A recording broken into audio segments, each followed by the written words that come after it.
bombs and ammunition located next to a city? Sounds like a recipe for disaster. And it was back in July of 1945, and we're heading to Ground Zero.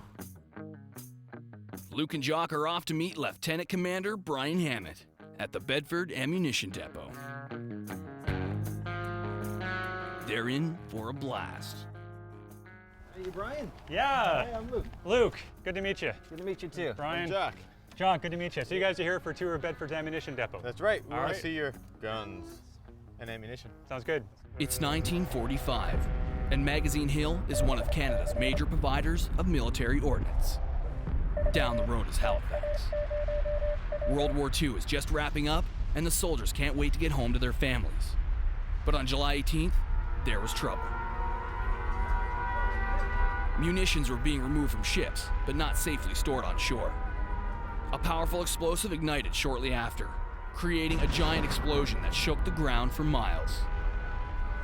It destroyed the depot, created giant craters, and worst of all, killed a man.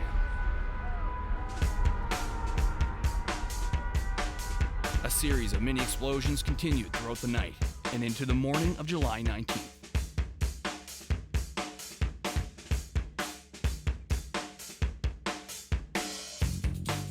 Now I noticed there was a 3 on this wall as we were driving up, and also another 3 on that wall down there. What does that mean? Yeah, those numbers form part of our hazard classification code, so it's an indication of what type of items we're carrying in the magazine here.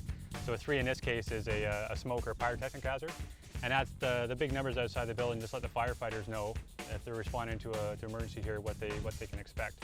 So the higher the number, the less danger there is. So if you see a 1, that's the most dangerous stuff we carry on the depot here. What's the highest number you're going to see?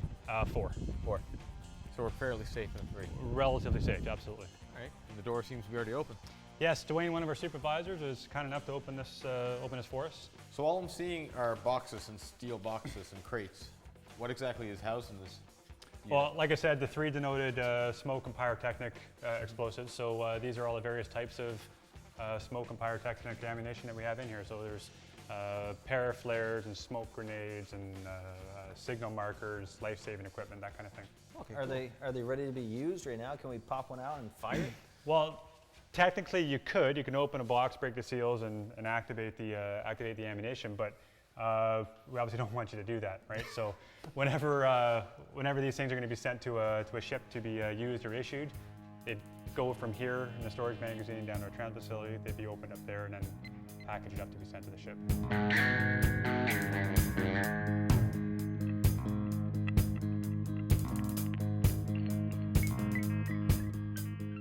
All right, so I'll just take you down to the Rent Point Jetty, and that's actually where the explosion in 1945 initiated. So you can see here the foundations from some of the buildings that were blown away.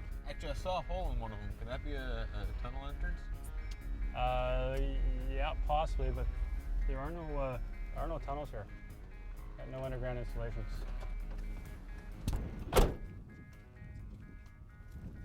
This is a beautiful spot, Brian. It's prime real estate here. Yeah, it is. You might wonder why we don't have any buildings or facilities here. And it's because of the explosion that happened in 1945. If you look down there, that's the Rent Point Jetty. Back in 45, it was a little bit longer, almost went out to that buoy you see in the water. Wow. And that's where the explosion initiated, and that's where all the ships came to unload their ammunition, so that the jetty was stacked full of ammunition. And even everything around here was open stacks of ammunition. All the magazines that were here were completely full. So when the explosion happened at the jetty, the explosion spread to the other stacks of ammunition. It was just a massive chain reaction. So all those explosions, the ammunition going everywhere, there's a huge UXO or unexploded ordnance threat here. So we can't really safely build in this area of the depot because of the unexploded ordnance threat. So how big was the explosion? What type of footprint did that explosion make? Well, basically everything you can see here was absolutely leveled and devastated, and that was the immediate effect. But the shock waves were massive. It went on for 2 days, and windows as far as downtown Halifax were blown out. This is Ground Zero for July 1945. Picture this jetty spanning way out to almost that buoy, filled with ammunition from ships coming back from the war. You're the able seaman on that day. You spot a fire out on that jetty. What do? You react. You run out towards danger. And that's the last few moments of your life. All right, so you guys have seen the site of the explosion in 1945. You ready to see some other areas of the depot? Yeah, this place is massive. There's got to be bunkers and tunnels around. Yes, sort of this point, what you see is what you get. We don't have any underground facilities at all or tunnels, but I can show you where we store some missiles. That'd be amazing. I'd love to see some missiles. So when was this facility built? The facility here on site was built back in 1927 is when we first occupied the find. Would being in the harbor like this give you more protection?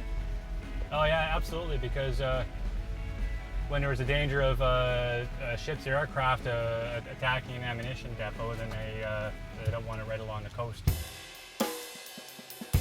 Now this area looks much more modern and secure than the last one we were at. Absolutely. The last building we were at was built around 1960. This building was built in the early 90s. So, but it also has to be built a little more sturdy in order to safely store the more dangerous stuff that we have in this building. So is this where the hatch is located? For the tunnels? For the tunnels. Luke, I told you, we don't have any tunnels on site. You're pretty persistent, Brian, but I'm pretty sure we're going to wear you down. We know you know where they're at. These things look like giant coffins. What are you keeping these? Well, it's actually, we call them coffins, but yeah, we keep our RGM-84 Harpoon missiles. They're an anti-surface missile. How much damage can one of these things do? Well, the idea is that they are an anti-ship missile, so we're hoping with one or two of these that we can knock out an enemy ship. So if I was to duct tape this to my van and light it on fire? It would take you about 5 minutes to get 80 miles away. Did the explosion in 1945 affect the way that you guys store ammunition? Well, even back in 45, there were rules about how to properly store ammunition safely, but obviously the explosion sort of brought those rules back into focus, and they were enhanced a bit. So the design standards for magazines were enhanced, and as a result, you can see buildings that are built like this. So is this building designed to contain an explosion if there was one in here? It wouldn't contain the explosion, but it would direct it in such a way that it wouldn't cause a hazard to the neighboring magazines or to civilian population. You may drive by this place and wonder what is on the other side of that fence, but now you can see the precautionary measures taken to keep this a safe part of the city and to prevent another massive explosion like in 45.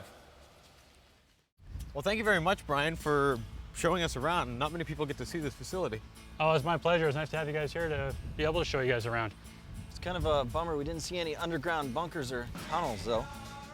Look, Luke, I already told you, we don't have any underground bunkers, no tunnels. I'm really sorry, but that's just a fact. Well, now that the cameras are off, you can show us what they really are. I don't know what else to tell you guys. We don't have underground bunkers.